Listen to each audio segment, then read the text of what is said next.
us. First, Eugenio J. Aleman is a director and senior economist at Wells Fargo. He forecasts national, regional, and international economic trends. His primary focus is the United States, the U.S. consumer, and interest rates. Eugene is also an expert in Latin American economics with special interest in economics of Mexico, Brazil, Argentina, and Chile. Within that area, his specialties include the economic of border towns that trade with Mexico. He is based in Charlotte, North Carolina. He joined Wells Fargo in his current position in 2005. Prior to that, he worked for Global Insight, one of the most important economic forecasting and consulting firms in the United States, and he served as the managing director for Latin American services.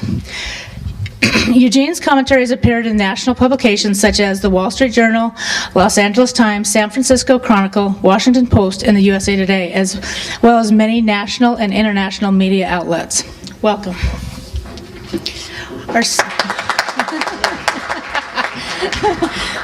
Well, thank you.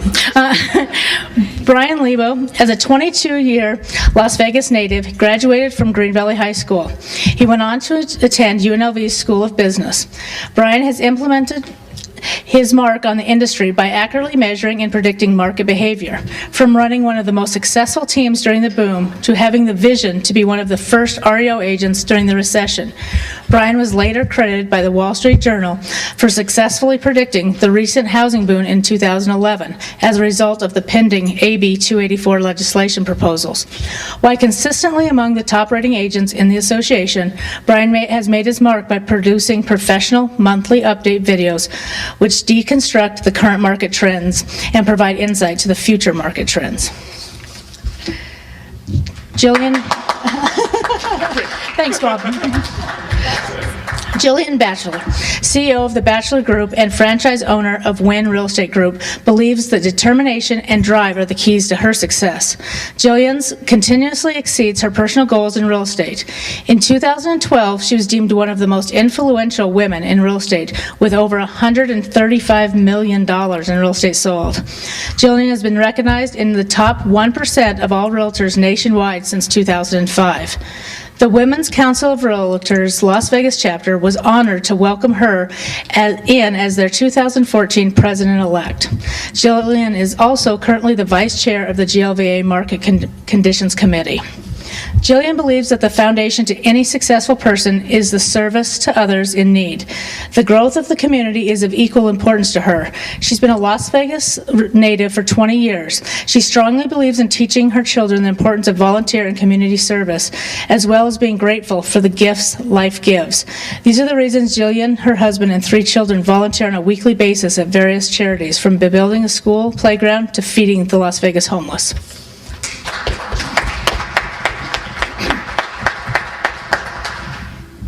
Edward Colson is professor of economics and director of the Lead Institute for Real Estate Studies at University of Nevada, Las Vegas. Professor Colson received his BS in economics at the University of California, Riverside, and his PhD from UC San Diego. He arrived at UNLV in the summer of 2014 after serving for almost 20 years on the faculty at the Pennsylvania State University, where he was professor of economics and the Jeffrey and Cindy King Faculty Fellow in Real Estate. He has been a visiting scholar for the Federal Reserve Banks of Philadelphia and New York. He has published widely in real estate, urban economics, housing economics, and related fields. Since 2006, he has been co-editor of the Real Estate Economics and is currently the second vice president of the American Real Estate and Urban Economics Association.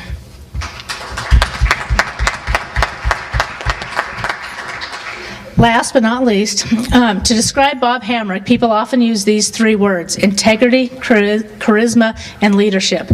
As chairman and CEO of Coldwell Banker Premier Realty, Bob brings these terms to life every day. Leading one of the top producing real estate companies in the United States, he has become a spokesperson for the ever-changing real estate market in Las Vegas. He's often quoted in the Wall Street Journal and USA Today, and countless others. Throughout his various positions, Hamrick has created implemented, and conducted successful training systems on every aspect of real estate, from new licensee training geared to educate those entering the business on forms, contracts, ethics, negotiation, prospecting, business planning, and goals, to experienced agent training for selling new homes and providing continuing education. Bob is a leader in all sense of the word and believes that success is the best dish served to share. It's that kind of character that enables him to lead by example and create an environment in which his associates can cultivate their own talents and consistently outproduce offices many times their size. That is our panel.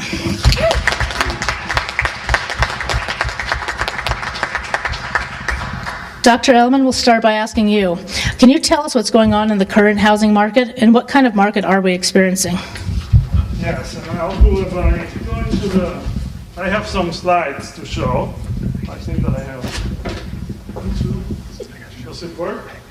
Does this work? Yes. No? No, there's one right here. I don't know if that's attached. Nope. Here's some slack, if you want to stand it. I don't think that we will, somebody has to bring us.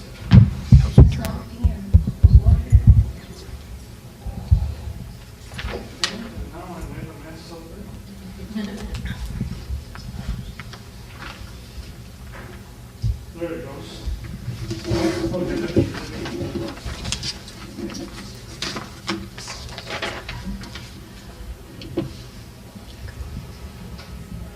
Okay, you know, I have like 43 slides. It's called Death by PowerPoint.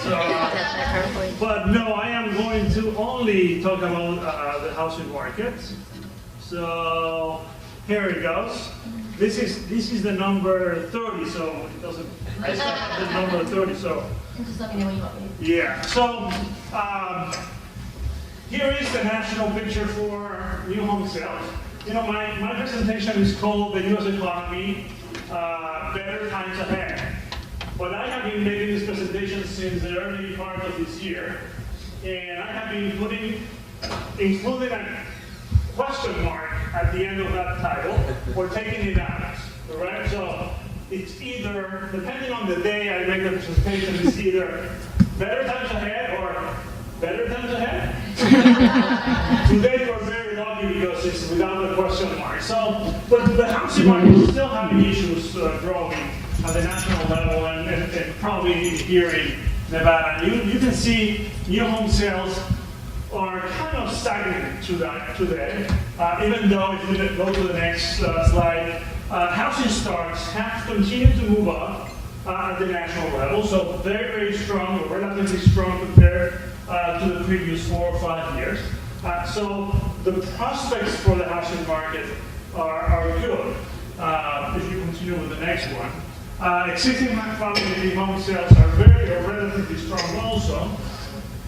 This is the biggest issue, or one of the biggest issues. Last year, home prices were growing at about 10 to 15% on a year-over-year basis. Today, they're growing by about 5 to 10%.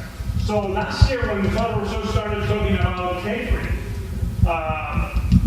interest rates move up and home prices started to move down. And I think that last year the Federal Reserve was concerned about a very, very strong home market, and then they started talking about tapering and things started to unravel. So I think that they are in a much better position right now, with home prices growing at about from 5 to 10% nationwide, because things were kind of getting out of hand. And one of the reasons why was cash purchases, foreigners and investors buying everything at the bottom end of the market. My biggest concern this year, for the last 2 years, is that mortgage lending is not coming up in order to help the housing market. So at the beginning of the recovery of the housing market, it was almost entirely pushed up by the Chinese in California, the Canadians in Arizona, the Mexicans in Texas, and the Latin Americans in Florida, buying everything in cash. Today, there is some signs of recovery in the mortgage market, but we need the mortgage market to be growing at about 5 to 10% on a year-over-year basis in order for the housing market to remain sustainable. Next. This is just a picture of how things have changed during the last several years. And this compares 2014 Q1 and 2011 Q1. And this is negative equity. And you can see how it has changed. Nevada has been at 65.7% back in 2011, and today it's only 29.4% negative equity. So this means that home prices have pushed people out of underwater, and this is good news. This is what the Federal Reserve wants to continue to see.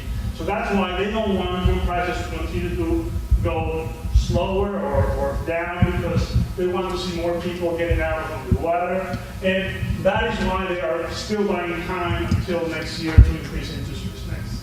So let me talk a little bit about Nevada. Nevada has been growing slowly since the Great Recession, slower than the US economy as a whole. And you can see that during the recession, the Nevada economy really took a dip. And it's starting to go back up, but very slowly. Next, please. This is one of the biggest motors of growth. I can't talk about immigration reform because then I'm going to get expelled. But people coming into the States, and if you look at the states that are growing fast today, are those who are attracting people. Immigration into the state is one of the most important drivers of economic growth. And for you, real estate broker, this is what moves your market. You need people to come in and buy homes. Next, please. Employment growth is more or less across the board, with the exception of information system, information technology, and government. The rest of the sectors, very strong growth. Unemployment rate, employment growth from a different perspective. Next, please. I don't have that much time. Look, home prices this is good for Nevada. This is home prices for Nevada. Las Vegas is different. I'll show you Las Vegas. But look, home prices are going up very fast in Nevada. The only difference between home prices going up before the recession and home prices going up today is that there is no building almost at all in Nevada. So the only reason why home prices are going down, or one of the few reasons why home prices are going up, is because of demand. Demand is outstripping the supply, and that's why you do not find a home to buy. Next, please. For Las Vegas, it's a little bit tougher. We don't have 2013 GSP or GDP growth for Las Vegas still, but very weak compared to the rest of the country. Next, please. Population growth relatively comparable to the rest of the state. Almost the same picture in terms of employment growth. Next. And this is what, next please. Next. This is what I wanted to show you. Home prices in Las Vegas are almost flat. They are not growing almost at all. They haven't grown much for the last 3 or 4 years. At the same time, construction is not going any place. So the biggest issue today with Las Vegas is very different than Nevada. So Las Vegas is still having trouble to grow home prices, and that is probably one of the reasons why there are some issues in this market. And I think that is my last slide for the region. Thank you very much.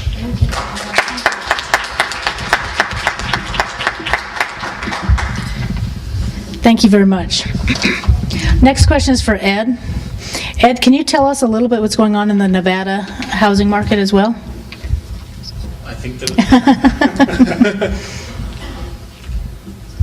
So, as our moderator pointed out, I've only been here a month. So you would be right to say, what the hell does this guy know? But nevertheless, I'm an economist, so I've been following, I'm a housing and real estate economist, so I've been following, even from Pennsylvania, what has gone on in in Las Vegas, and it's been very interesting to watch this.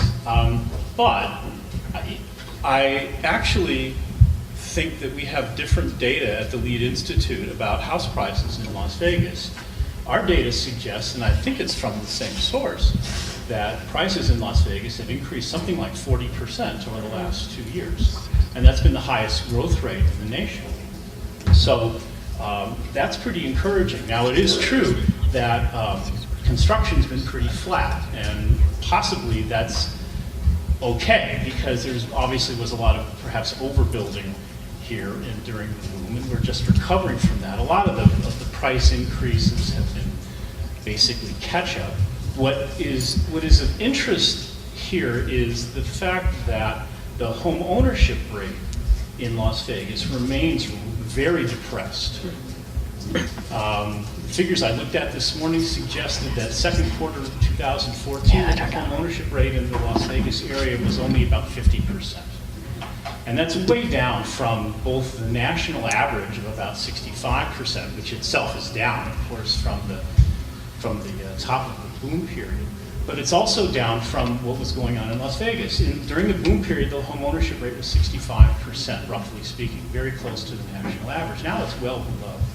And obviously, a lot of this is due to foreclosures and people having to move on from their current residence.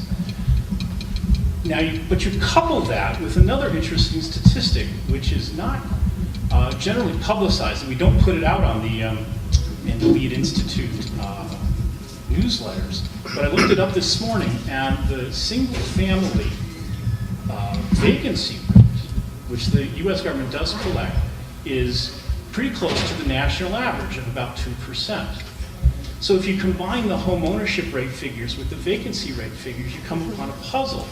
Now the puzzle is solving what is going on with with the single-family housing market, and the answer is, of course, the single-family rental market. And this is a concern, right? Because the single-family rental market has traditionally not been, a well-developed market. It's mostly, for a century, it's been a mom-and-pop process. But it's pretty clear that we're going to need large-scale operators coming into the single-family rental market, and that's beginning to happen, and it's happening in Las Vegas. Unfortunately, data on this is really hard to come by. So who owns all these single-family rentals? But it's not clear to me that the single-family rental market has a good business model. We've seen BlackRock kind of come into that market in a big way, and then retreat from that market. And so, all these single-family houses in Las Vegas that they have to be used somehow, and we don't want them to be vacant. So it's up to the real estate community, I think, to make that market liquid and large scale and figure out a business model so that the housing market can go forward. And I guess that's all I have to say. I guess I'm out of time. So I'll stop. We have lots of Professor is always happy to profess, so I could go on and on. But let me just plug for 30 seconds the Lead Institute's different reports that we put out. And if you're a member of the GLBAR, you will automatically be starting to get some of our reports in the near future. So let me plug all that. Thank you. Well, that's really interesting. I hadn't put a spin like that on it. So. If I'd known we could have pictures, I would.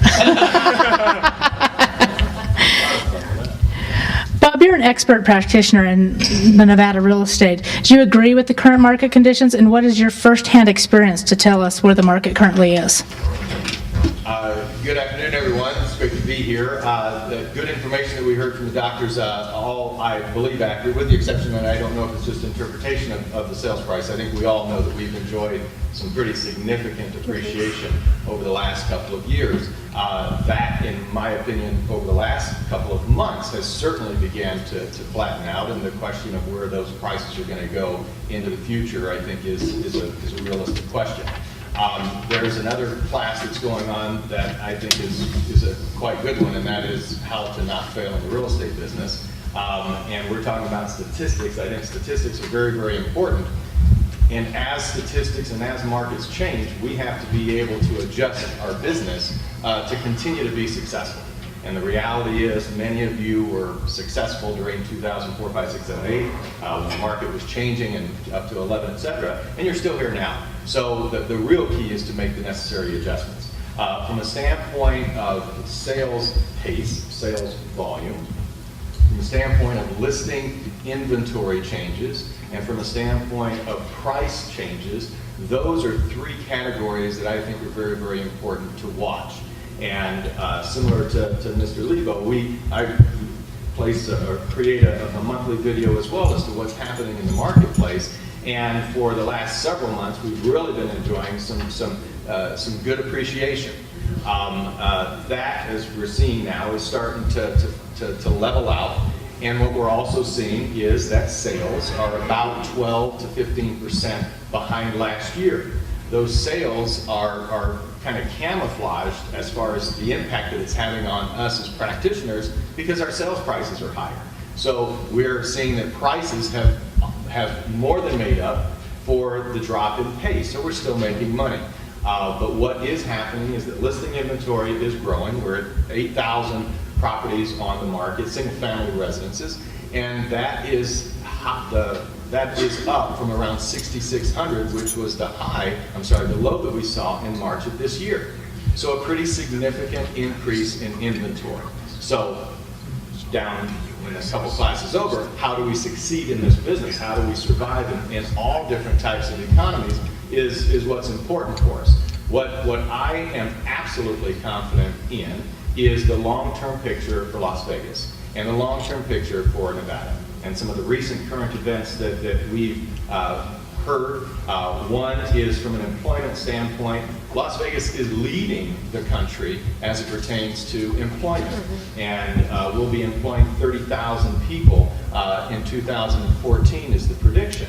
And that is coming from a relatively good spread of industries. So it's not just in hospitality or gaming. And so that, I think, is quite exciting.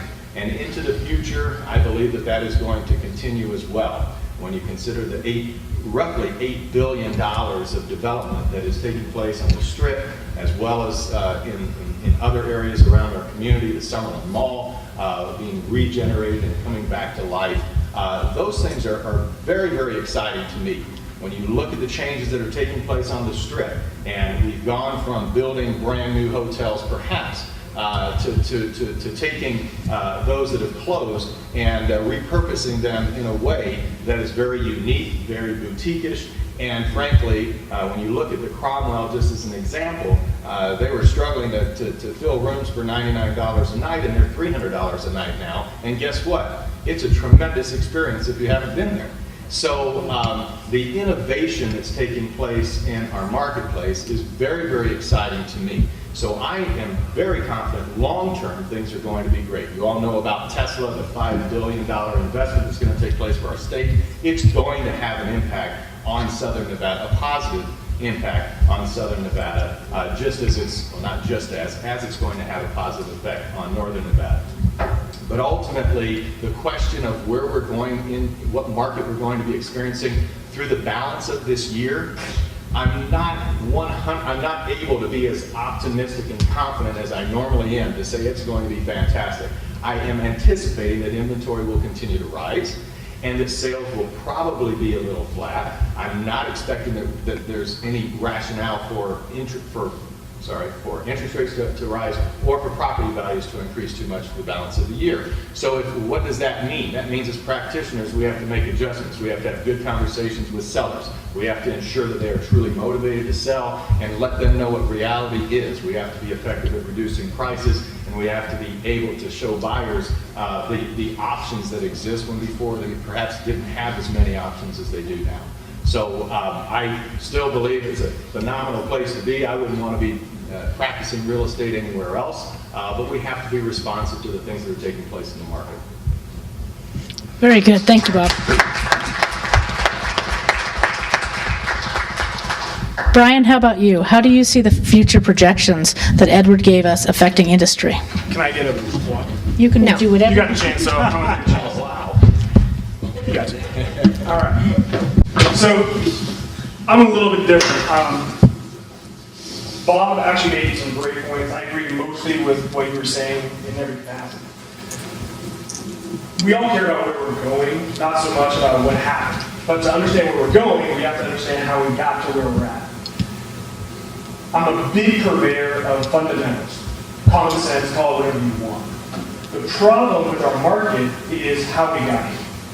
And the reason I got on the map is because back in 2011, we passed legislation that made it virtually, let's say, difficult to foreclose. At the time, 50% of our sales were foreclosures. So for me, it was a very simple conjecture. I mean, ask the professor, it's an Econ 101 situation. If 50% of sales are foreclosures, and you no longer foreclose, what happens? You just contracted the available supply by 50%. Econ 101 is supply and demand relationship. If you get rid of 50% of the available inventory, and the demand remains consistent, you're going to have a situation where prices rise. That's what I predicted. 6 months later, that's exactly what happened. Everyone said I was crazy, but 6 months later, here we are. The market goes crazy. Well, irrational behavior occurs. Fundamentals get thrown out the window when you have an emotional market. So what happens is we get to the spring of 2012, and now there's this demand because prices are going up. So all these potential investors who had sat on the sidelines waiting for the prices to drop and hit the bottom, everyone said, hey, this is a great time to buy. Prices are rising, right? Cap rates are fantastic. So now, homeowners come out to buy. Investors come out to buy. Every person in California with $100,000 in their pocket comes out and buys a house. So now we reach a fever pitch. Prices are going through the roof. Everything's kind of starting to go out the window. Every buyer is irrational and emotional for a 2-year period. Now, what he alluded to was Blackstone Capital, the largest hedge fund in the United States for real estate.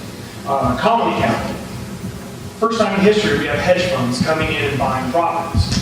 So combined with your investors and irrational, motivated buyers, now we're competing with hedge funds.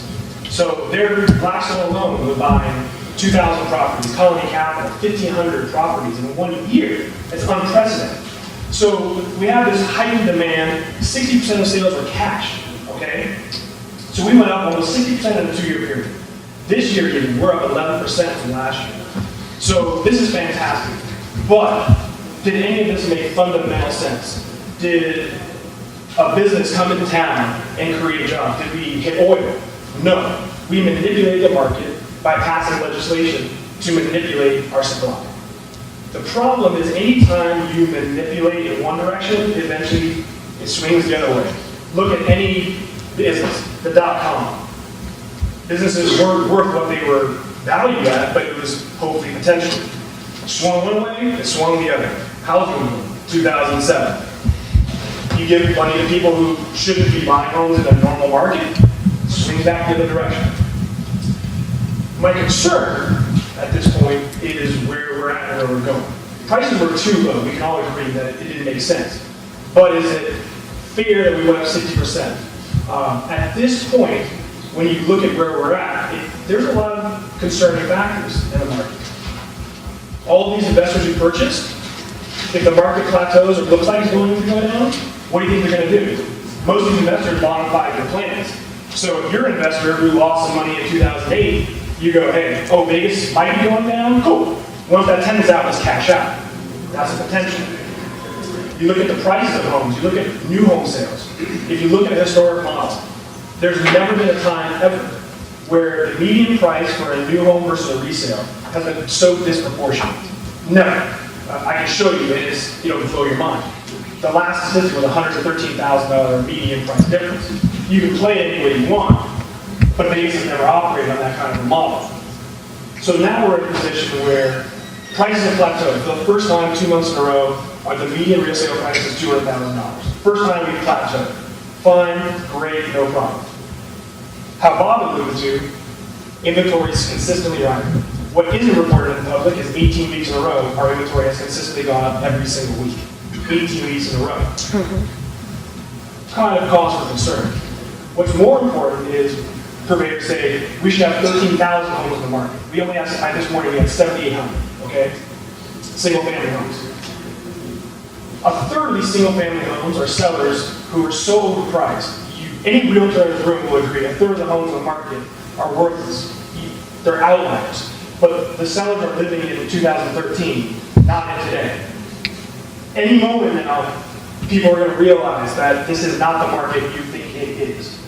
So the problem is, now we have a new economic model where we have inventory, supply, which is steadily rising, and demand. Demand is down 11%, depending on the area. Demand, sales are down 11%. Summerlin, which is the premier community where everything evaporates, was down 28% last month.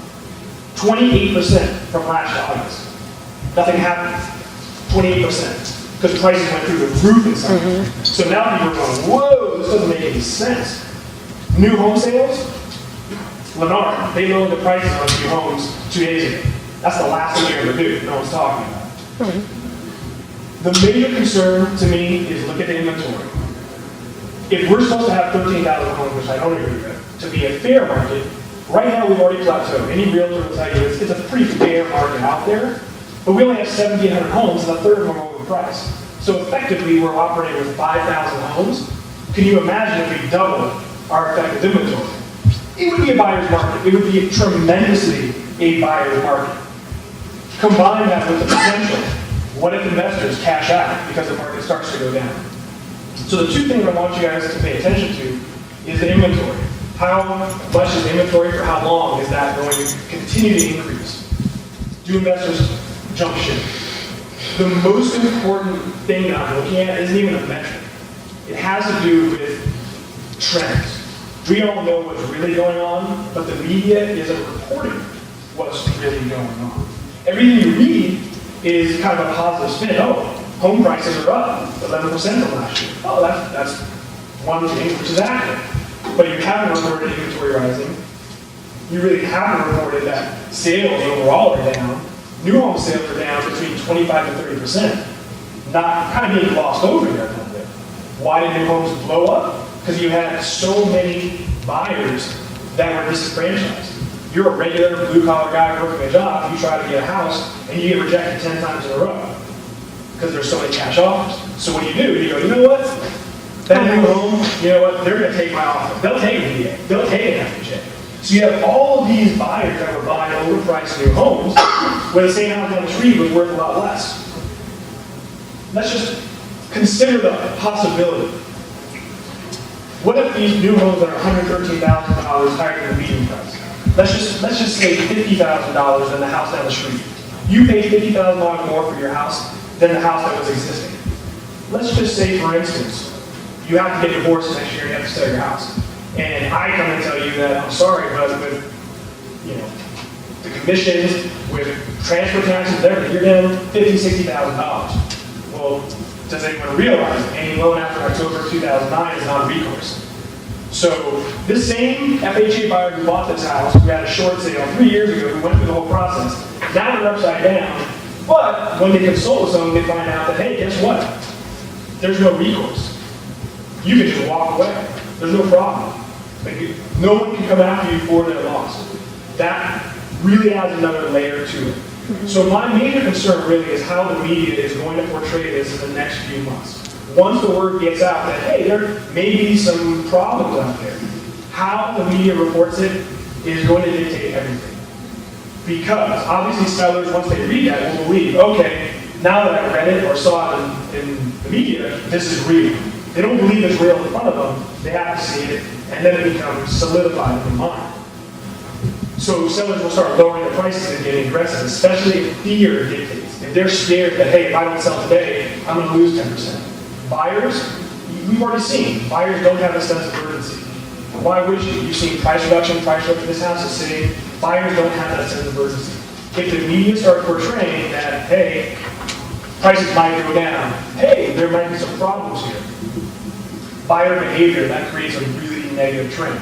So my point to you is not that we're going to have a major crash and that everything's going to go up in fire and smoke, but it's also naive to not see what is in front of us. So much we just kind of kick them to the rug or pass legislation to not deal with issues.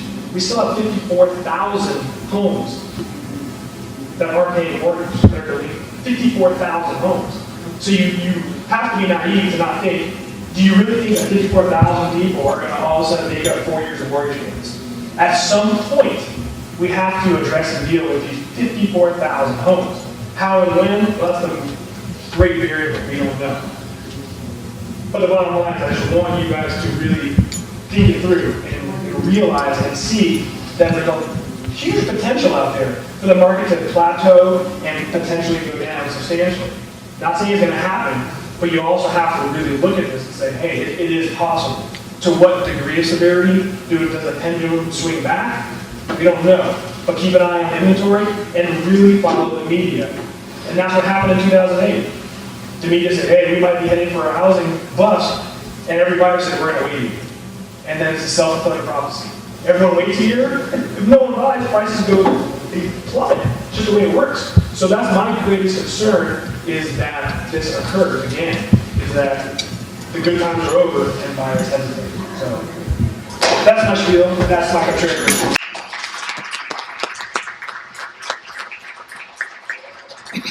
Thank you. Jillian, you're going to be leading the Women's Council of Realtors next year. What information will be sharing and teaching to real estate practitioners for their success in the market? Hello, everyone. Hopefully you can hear me. So I have a unique perspective on this because I obviously see this as an agent who's on the ground level, day in and day out, running my team, and then also from the Women's Council of Realtors side and the market conditions side as well.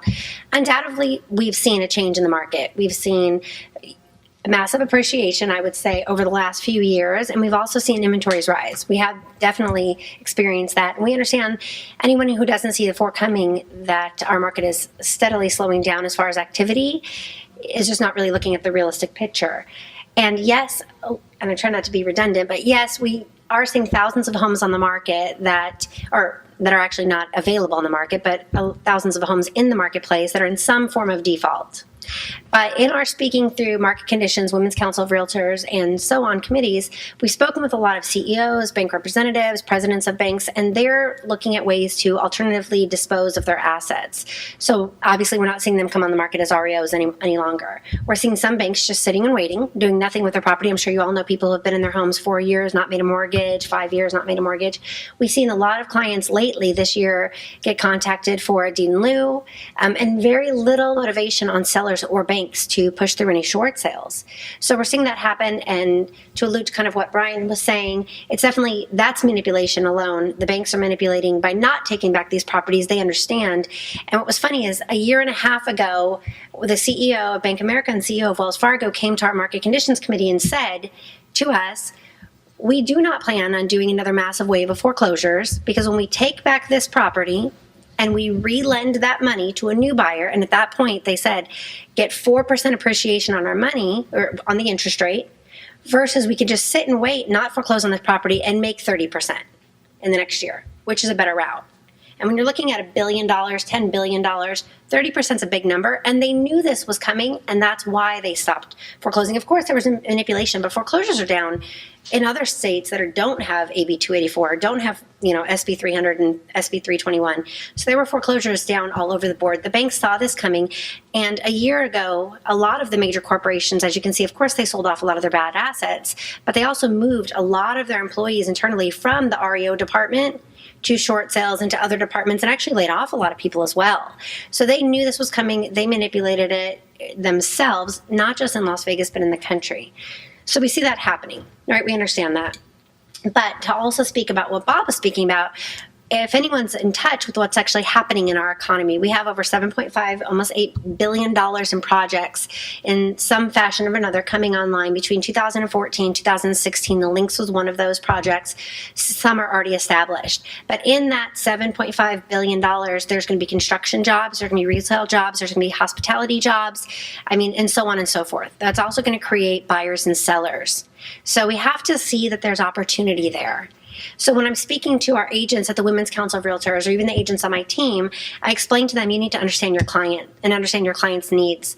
We work with the first-time home buyer who's buying something that's $100,000 to clients that are spending $20 million in our marketplace. Those are completely different clients. When you're looking at a first-time home buyer, I would say education. We educate them that, this maybe need to be a plan that you need to buy, and you need to look at something that you can stay in there for 5 years. maybe more, maybe a little bit less. I've been in the real estate market in one fashion or another since 2000. So I've seen great ups, I've seen downs, I've seen years we've had 2% appreciation. So vast differential in the market. And luckily, I've always been able to find a way by refining my craft of what to actually do. So I think it's understanding your market. Before we ever had short sales, I've had agents in my office be successful in one form and then went into short sales and then went into REOs, but it's changing with the marketplace and knowing that. And with this becoming more of what I would consider a little bit more of a normal market, meaning less foreclosures and less REO or short sales in the market, I think we need to stand out and do something that's different. Differentiate yourself from the other realtor that says, I can put your house on Zillow and ListHub and these other websites. Besides customer service, which is extremely important, what else are you doing? What is going to make you stand out? Are you taking the photos of your client's properties on an iPhone, or are you doing something a little bit more innovative? What are you offering the client? And it's not just about getting back to basics, because I don't think that that's the solution. I think it's doing something better than getting back to the basics, making yourself stand out. People will tell me, they'll introduce themselves to me all over, and they'll say, oh, I know you from social media. I believe very strongly in social media through all aspects. I don't care if it's real estate related or not. So are you exposing your properties through social media? Are you advertising for clients through social media? And when we deal with different clients, it's understanding their needs. So some of my investor clients that come in and want to buy properties, their needs are going to be completely different than the buyer. So depending on how I'm going to advertise to them, what my sales tactics are, maybe they don't care about social media, maybe they care about neighborhood marketing or community. It's really that education in what you are going to do for your client, regardless if they're a buyer or a seller or an investor or a tenant, that's going to help you set apart from the other agent. So that's what I would be encouraging the Women's Council of Realtors to do, is set yourself apart, do something innovative, do something cutting edge, and even, try something that's never been done. We understand door knocking, we understand, cold calling, we understand all that. Do something else, something that sets yourself apart. So that's a really big ordeal. And I will share one thing. My mother was a realtor, my grandmother was a realtor, and I remember when I was 18 years old wanting to get into real estate, the one thing my mom said, Jillian, real estate will always sell. Everything will sell. I don't care if it's a burnt down property or a multi-million-dollar property. It's all about price. And I've always carried that in my career. Doesn't matter what the market is, because even though I wasn't in the market in the 80s, people will tell me there was 18% interest rate and we were still selling houses. So when prices are completely down, when prices are completely up, I've always sold many units. It's all about price and it's all about marketing. So there could be doom and gloom and it could be, oh, everything's great, but it's all about sales. And if you're going to make it happen, you just got to educate your client. Bryan did allude to the fact that yes, there are over a third of sellers on the market that are overpriced. Maybe they are motivated, maybe they're not. But do you see that can be an opportunity? When those listings become expired, because we actually have expired listings now, right? We didn't for a couple of years. When those listings become expired, can you go in and educate the client better? Maybe they are motivated, but they just were led to believe their house was worth more. So, and some people look at that as the market's come down. I don't think the market came down for those sellers. I think they were just miseducated, poorly informed initially. So just look for the opportunity. There's always a way, and even from what Armando said, it really is helping people. So if you look at it like you're doing a service to clients, you're providing a service. I don't care what your niche is. I don't care if it's REOs or short sales or traditional sales. If you look at it like you're providing a service and you have something to offer that's better than maybe the agent that failed at doing it, you'll be successful. Agreed. I love the statement, redefine your craft, because that is a key, and you have to shift towards the market. But I believe Bob has lots of notes over there. No, I just, hearing Bryan, I can't believe he can agree with me so much and have such a different position. Because I do believe there's challenges in our marketplace. It's just a matter of how we deal with them. A large reason why properties are not selling right now is because we are dealing with move-up buyers. Move-up buyers are exciting. It's a tremendous opportunity to get 2 deals out of every sale that we've had. When before we sell them, they go and rent. And the fact that our renter inventory is as low as it is opportunity. That is phenomenal. And lenders are creating ways to allow for those opportunities to be met. So these renters, they don't want to live as renters for the rest of their life. You take a survey and ask the majority of them, they want to buy again, and they will buy again. And the dollars are going to be available to cause that to happen. But a move-up seller is a lesser motivated seller. And we have to polish our skills as to how we communicate with a move-up seller, because the longer they wait, if I get my price, well, then I'll sell. Don't you want to slap them? But that's reality. They have a feeling that they have to get this before they can do that. But at the same time that they feel they have to wait for this, the home that they're going to move up to is moving up more. And if we can't articulate that effectively, then we're going to sit back and watch this market opportunity get away from us. So there's tremendous opportunities in the marketplace. We just have to polish our skills and know as things change, our conversations have to change. And if we do, Bryan, we will survive.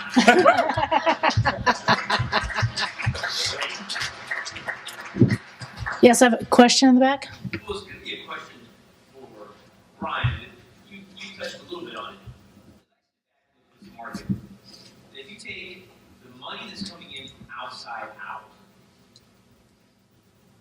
and you think about the fundamentals of lending, what drove this market? This market was driven by a stated income, stated occupancy loan. You know, because everybody was buying, saying they're going to, it was just all speculation. Those products are gone. How does this market, based upon the economy that you have here, which is dominated by gaming and hospitality, really achieve the growth that it had in the past without having to create products? It's going to happen. It's going to happen because Jullian mentioned the type of development that we're going to have. It's going to create jobs. The lenders are bringing more flexibility into the environment.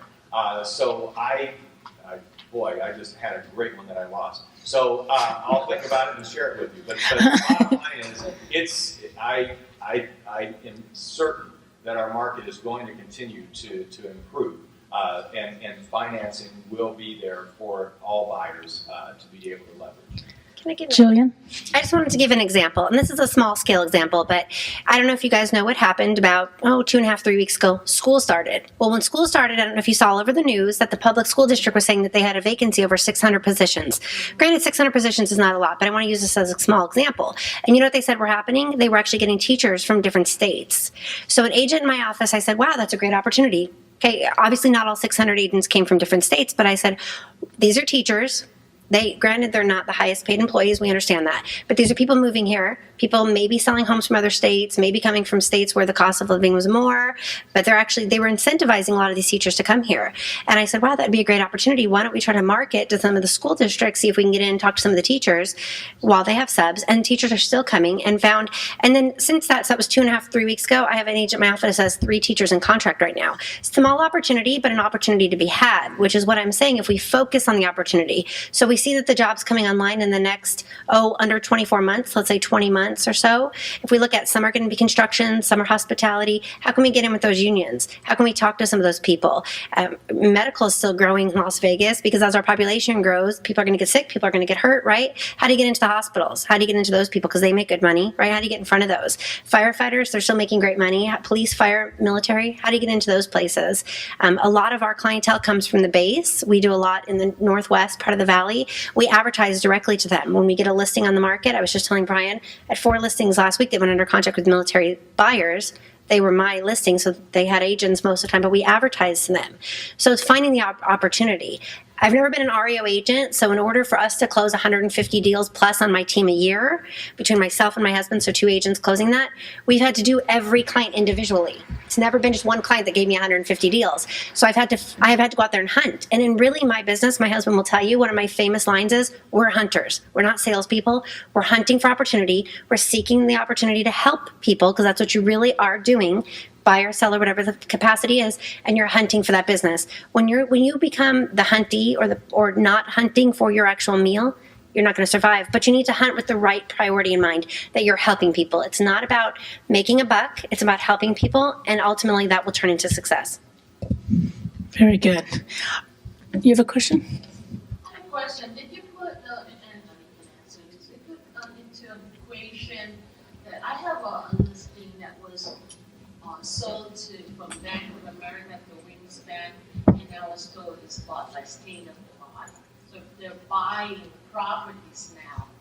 And sadly, some of the reasons that they directly call the clients and say, only be the new foreclosure. They don't want short sales anymore. So the realtors like me are cut out. the picture. So what is that, or have you included that into the equation? Actually, that's one of our So that's my question. Why is it happening and why we're not told about it, Because I think that's not fair, because we started it. We were hunters, we hunted it, and now we're no longer a part of that. I think we need to educate our clients as well. And that, I'll just kind of jump in, but that has happened to me because I've been a large short sale agent. That has happened to me quite a few times where the property has been taken, even when we've had short sale approval. And from what I'm told and my understanding is that's a multifaceted answer. Sometimes it could be the type of loan that they have. They're too far in debt, or they're too far deficient basically on their payments, and the property gets taken. Then they offer the client the deed in lieu. And of course, the client has the option to refuse it, but most clients at that point are so worn down that they're just going to go ahead and take their out. And because they're getting debt forgiveness with that, it's easier for them. Sometimes that does happen, and for the bank, it's just because they either see a reason that they cannot short sell the property for one reason or another, and it's an easier disposition of their asset. So it's terrible, especially when you work on it for a long period of time, but it's just part of what's happening. That's a short one, right? And one more question? One more question and then. Okay, thank you. Thank you. One more question? Yes, I've seen one of my short sales that I've worked a year, and one of the banks bought it. Just recently closed at $648,000, when the comparables in that area is $380,000. How is this, helping our economy? I know it's moving to the right direction, but then I believe that the bank that bought that property just totally. So did it foreclose, is what you're saying? The bank Correct. foreclosed on it? So Well, they seized it for that amount. yeah, that's a little bit of a different process. What happens is when the bank actually sends it to the trustee sale auction, they have the ability, they have the ability to set the bidding at anywhere from zero, the amount of the original mortgage. So most likely what the bank did was say, look, we don't care to actually dispose of the asset at the auction for fair market value. They just automatically set the price at $648,000, which is most likely the amount owed on the property, and they automatically took it back. The truth behind why banks do that is very complicated. A lot of times, much of it has to do with if that note was reinsured by the FDIC. Many times when banks, if they accept a short sale, they take an actualized loss. If they actually let it foreclose, they get reimbursed between 82 to 93% pennies on the dollar of the original mortgage amount. So many times it's profitable for the bank to actually foreclose. And I'll leave it at that because I could go on forever. Right. Well, we had some great information. Thank you all for your insight. Please stay for the mixer, and these guys will be around to answer any questions you might have. So thank you very much.